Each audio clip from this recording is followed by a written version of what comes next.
Hello student, कैसे हैं आप सभी लोग। आपका स्वागत है आज के सेशन में। चलिए बच्चे स्टार्ट करते हैं आज की खबरों को पढ़ना। देखें क्या क्या न्यूज़ हमें आज पढ़नी है, याद करनी है, समझनी है। चलिए स्टार्ट करते हैं।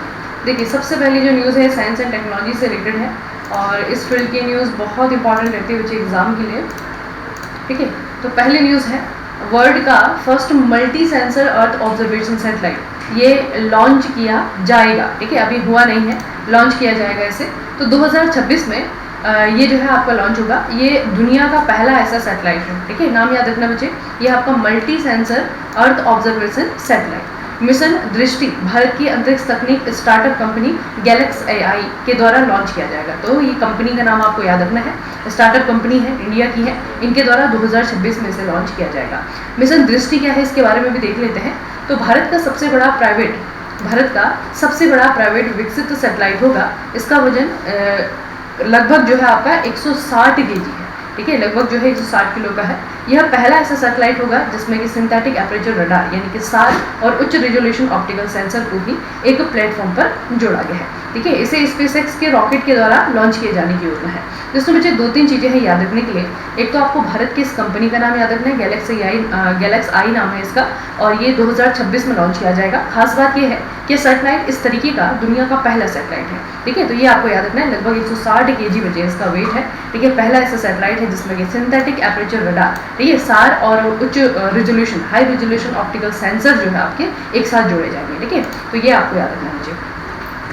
अगली न्यूज़ देखते हैं। अगली न्यूज़ है आपकी स्टेट है असम के सरकार के द्वारा एक योजना जो है बच्चे आपकी लॉन्च की गई है। तो ये योजना है आपकी CM flight, stand for CM flight नाम है, और ये है chief minister foreign language initiative for global human talent. ठीक है, वैसे नाम से लग रहा है कि CM फ्लाइट कोई जो है आपका एविएशन से रिलेटेड है, लेकिन एविएशन से रिलेटेड नहीं है। इसमें F और L का मतलब है फॉरेन लैंग्वेज। ठीक है, तो ये बच्चे आपकी हमारे जो हेमंत बिस्वा शर्मा है यहाँ के असम के मुख्यमंत्री, उनके द्वारा शुरू की गई है। ठीक है, उद्देश्य क्या है इस योजना का? मुख्य उद्देश्य है असम के युवाओं को विदेशी भाषा जैसे पहले चरण में जापानी भाषा और आवश्यक कार्यस्थल कौशल सिखाना है, ताकि वे जापान और अन्य देशों में जाकर के निर्माण, नर्सिंग देखभाल और खाद्य सेवाओं जैसे क्षेत्रों में रोजगार प्राप्त कर सके। ठीक है, तो एक इम्पॉर्टेंट जो है आपका, अभी तक आप लोगों ने देखा होगा बहुत सारे बच्चे ऐसे हैं जो ग्रेजुएशन के बाद में या फिर 12th की एजुकेशन कंप्लीट करने के बाद में फॉरेन लैंग्वेज सीखते हैं। ठीक है, तो फॉरेन लैंग्वेज सीखने का जो पर्पज़ है वो यही है कि हमारे जो रोजगार के अवसर हैं वो सिर्फ इंडिया में नहीं, इंडिया के बाहर भी जो हमारे लिए खुले। ठीक है, तो वो चीज़ बच्चे अब आपका एक तरीके से कहा जा सकता है कि गवर्नमेंट के द्वारा ओन किया गया है ना। और यहाँ पे जो चीफ मिनिस्टर है हेमंत बिस्वा शर्मा,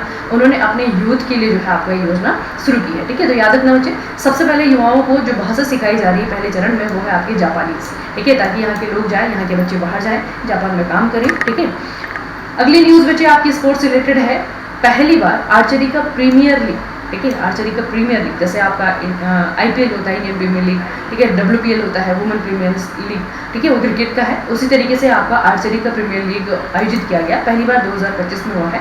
ये भारत की पहली फ्रेंचाइजी आधारित तीरंदाजी लीग है और ये 2 अक्टूबर से लेकर के 12 अक्टूबर 2025 तक किया है। कहाँ पे हुआ है? ये हुआ है बच्चे आपका यमुना स्पोर्ट्स कॉम्प्लेक्स, जो कि नई दिल्ली में है। विजेता टीम किसने जीता है? राजपुताना रॉयल्स के द्वारा जीता गया है। किसे हरा करके जीता है? तो पृथ्वीराज योद्धा, ठीक है, इनको हरा करके जीता है। और लीग के जो ब्रांड एम्बेसडर थे वो थे आपके एक्टर रामचरण। ठीक है, इनको जो है आपका इनको एम्बेसडर बनाया गया था। ठीक है, उसके अलावा बच्चे टीमें यहाँ पे जो है आपकी 6 टीमें थी और 6 में से जो है राजपुताना रॉयल्स ने ये जीत लिया है। ठीक है, तो याद रखेंगे कहाँ पे हुआ है, पहली बार हुआ है, इसलिए ज़्यादा इंपॉर्टेंस है कि किसने जीता है, किसे ब्रांड एम्बेसडर बनाया गया था, ये चीज़ें बच्चे ज़्यादा इंपॉर्टेंट है। अगला है भारत को हाल ही में संयुक्त राष्ट्र मानवाधिकार परिषद United nation human right council, जिसे हम UNHRC भी कहते हैं, इसके सदस्य के रूप में 3 साल के लिए 2026 से लेकर के 2028 तक के लिए 7वीं बार निर्विरोध निर्वाचित किया गया है। ठीक है, तो इंपॉर्टेंट न्यूज़ है, हमारा जो टेन्योर है, कार्यकाल है, वो 1 जनवरी 2026 से स्टार्ट होगा। ठीक है, तो ये भी बच्चे आपको याद रखना है। ठीक है, मतलब आने वाले साल में हम UNHRC के मेंबर होंगे। ठीक है, और कितने साल के लिए होंगे? 3 साल के होंगे। अच्छा, ये थोड़ा सा याद रखना है इसके बारे में कि UNHRC की अगर हम बात करें तो इसकी सीट को ना आपके कॉन्टिनेंट वाइज जो है आपका डिवाइस किया गया है। ठीक है, अगर आप देखें बच्चे तो इस परिषद की जो सीटें हैं वो 5 क्षेत्रीय समूहों को इस प्रकार से आवंटित की गई हैं, डिस्ट्रीब्यूट की गई हैं। ठीक है, कैसे कैसे बच्चे आपका अफ्रीकी देश को जो है आपकी 13 सीटें हैं, एशिया पैसिफिक कंट्रीज़ को जो है आपकी 13 सीटें हैं, पूर्वी यूरोपीय देशों को 6 सीटें हैं, लैटिन अमेरिका और कैरिबियाई देशों को 8 सीटें मिली हैं। ठीक है, तो इस तरीके से जो है आपके इस सीटों को क्या किया गया है, डिस्ट्रीब्यूट किया गया है। ठीक है, तो ये बच्चे आपको याद रखना है कि, और एशिया पैसिफिक, क्योंकि भारत जो है एशिया पैसिफिक में आता है, तो 13 सीटों में से एक सीट जो है हमें मिली है और 3 साल के लिए जो है हम इसके मेंबर बने हैं। ठीक है, अगला है आपका फ़ोन पे। फ़ोन पे सभी लोग चलाते हैं, गूगल पे का इस्तेमाल करते हैं ऑनलाइन ट्रांजेक्शन के लिए। तो अभी बच्चे रिसेंटली फ़ोन पे लेन देन डेटा का उपयोग करते हुए एक पूरी रिपोर्ट आई है। इसमें बताया गया है कि किसका फ़ोन पे का इस्तेमाल या फिर गूगल पे का इस्तेमाल कितना ज़्यादा होता है, कहाँ पे होता है, कौन से स्टेट है ज़्यादा इसके यूज़र्स हैं। ठीक है, तो फ़ोन पे लेन देन डेटा का उपयोग करते हुए भारतीय रिजर्व बैंक के सितंबर 2025 के बुलेटिन में प्रकाशित एक हालिया शोध पत्र के अनुसार प्रति व्यक्ति मात्रा के संदर्भ में मापी गई एकीकृत भुगतान इंटरफेस लेन देन की उपयोग तीव्रता, इसमें आपका सभी राज्यों में तेलंगाना सबसे ज़्यादा है। मतलब कि वो स्टेट है जहाँ पर कि फ़ोन पे का कह सकते हैं कि यूपीआई का है ना, फ़ोन पे भी नहीं, यूपीआई एक बड़ा प्लेटफॉर्म है, उसके अंदर बहुत सारी जो है आपकी एप्लीकेशन काम करती हैं। ठीक है, तो यूपीआई के ट्रांजेक्शन जिन स्टेट में सबसे ज़्यादा हुए हैं उनमें से पहले नंबर पर जो है आपका तेलंगाना है, दूसरे नंबर पर कर्नाटका है, तीसरे पे आंध्र है, फिर आपका दिल्ली आता है, फिर आपका महाराष्ट्र आता है। लेकिन हम पहले दूसरे को याद रखेंगे, तेलंगाना को याद रखिएगा और कर्नाटका को याद रखिएगा। ठीक है, तो यूपीआई ट्रांजेक्शन के मामले में आपका तेलंगाना पहले नंबर पर है। अगली न्यूज़ बच्चे आपकी इंटरनेशनल न्यूज़ है। यूनेस्को ने चोरी हुई सांस्कृतिक वस्तुओं के विश्व के पहले आभासी संग्रहालय का शुभारंभ किया है। आभासी का मतलब क्या है बच्चे, ये एक तरीके से आपका वर्चुअल म्यूजियम होगा। ठीक है, यहाँ पे जो चुराई हुई कल्चरल ऑब्जेक्ट्स हैं उनको दिखाया जाएगा। ठीक है, एग्जिबिट किया जाएगा। यह संग्रहालय स्पेन के बार्सिलोना में आयोजित मोंडी कॉल्ट, ठीक है, इस सम्मेलन के दौरान शुरू किया गया। इस पहल का उद्देश्य चोरी की गई सांस्कृतिक विरासत के बारे में जागरूकता बढ़ाना और अवैध तस्करी के खिलाफ लड़ाई में योगदान देना है। ठीक है, यह संग्रहालय 46 देशों से चोरी हो चुकी लगभग 240 वस्तुओं को प्रदर्शित करेगा, जिसमें मूर्तियां हैं, जिसमें प्रतिमाएं हैं, जीवाश्म है, चित्रकारियां हैं। ठीक है, तो सारी की सारी चीज़ों को जो है आपको बताया जाएगा। ठीक है, तो ये याद रखना, जगह का याद रखना कि आपका कहाँ पे किया गया है। तो इसे लॉन्च किया गया है, इस म्यूजियम को बार्सिलोना स्पेन में। ठीक है, बार्सिलोना जगह बची स्पेन में, वहाँ पे इसे लॉन्च किया गया है। ठीक है, दुनिया का वर्चुअल म्यूजियम। ठीक है, तो वर्चुअल का मतलब क्या है कि उनको डिजिटल फॉर्मेट में दिखाया जाएगा कि ये चीज़ पहले होती थी, अभी ये चोरी हो गई है ना, इस तरीके से, क्योंकि एक्चुअल तो कहाँ है ये नहीं मालूम किसी को। अगला बच्चे साइंस एंड टेक्नोलॉजी है। इंडिया का इंडिजीनियस मैपिंग ऐप। अभी तक आप जो है कहीं भी ट्रैवल करने के लिए जाते हैं तो सबसे ज़्यादा जो मैप के लिए हम इस्तेमाल करते हैं वो है आपका गूगल मैप्स। ठीक है, तो गूगल मैप का एक रिप्लेसमेंट इंडियंस के द्वारा बनाया गया है। तो भारत में स्वदेशी मैपिंग ऐप है, इसे जो है आपका बनाया गया है। ये है आपका एम एप्स। ठीक है, इसका नाम थोड़ा सा याद रखेंगे बच्चे, ये है आपका एम एप्स। ठीक है, इस तरीके से है MAPPLS। ठीक है, इसे किसने बनाया है, मैप माई इंडिया, ये कंपनी का नाम है, इनके द्वारा इसे लॉन्च किया गया है। मैप माई इंडिया की अगर हम बात करें, इसकी स्थापना 1995 में राकेश वर्मा और रश्मि वर्मा के द्वारा की गई थी। इस ऐप को भारतीय सूचना प्रौद्योगिकी मंत्री अश्विनी वैष्णव और जोहू के संस्थापक श्रीधर वेम्बू ने प्रोत्साहित किया है। ठीक है, इस एप्लीकेशन में 3D junction, views, live traffic update, real time route update, कई भारतीय भाषाओं का समर्थन, ठीक है, और उच्च गोपनीयता फीचर्स भी शामिल है। ठीक है, तो ये जो है एक तरीके से कहा जा सकता है कि जो बच्चे गूगल मैप है ना, उसका रिप्लेसमेंट है, उसका इंडियन वर्जन है। ठीक है, नाम याद रखना इसका।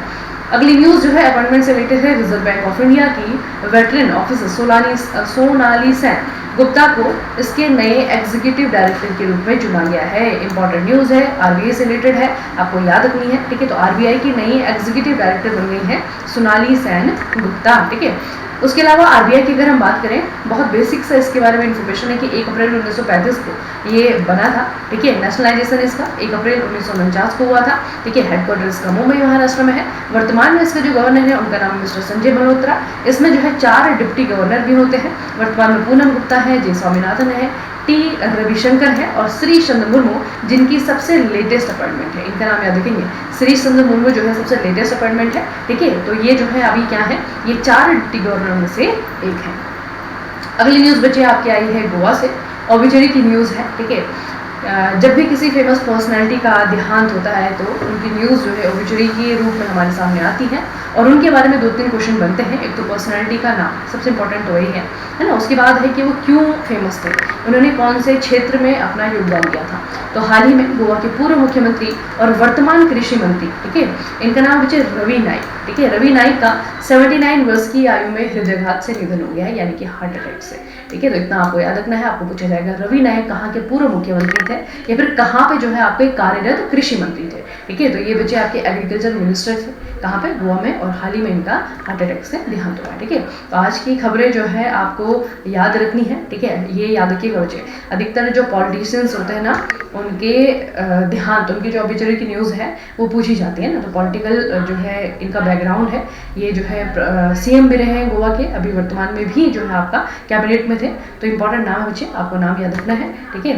बाकी अपॉइंटमेंट सोनाली सैन की, इनकी अपॉइंटमेंट आपको याद रखनी है। बहुत इंपॉर्टेंट न्यूज़ है साइंस एंड टेक की कि हम अपना गूगल मैप, है ना, यही कहेंगे कि हम अपना गूगल मैप बनाने जा रहे हैं, ठीक है। बाकी बच्चे वर्चुअल म्यूजियम है, वर्चुअल म्यूजियम के बारे में क्वेश्चन याद रखना कि वर्चुअल म्यूजियम किसके द्वारा लॉन्च किया गया है, तो यूनेस्को के द्वारा लॉन्च किया गया है, ठीक है। यूनेस्को के द्वारा वर्चुअल म्यूजियम लॉन्च किया गया है, कहाँ पे, बार्सिलोना, स्पेन में, ठीक है। इतना आपको याद रखना। बाकी यूपीआई के इस्तेमाल में सबसे पहले नंबर पे जो है आपका तेलंगाना है, ठीक है। इंटरनेशनल न्यूज़ में जो है आपको याद रखना है, भारत UNHRC का मेंबर बनने जा रहा है 7वीं बार, और 2026 में हमारा नया टेन्योर स्टार्ट हो जाएगा। चलिए फिर आज की खबरों को यहीं पर समाप्त करेंगे, मिलेंगे कल के सेशन में। तब तक के लिए पढ़ते रहिए, अपना खूब सारा ख्याल रखिएगा। आप सभी का बहुत बहुत धन्यवाद।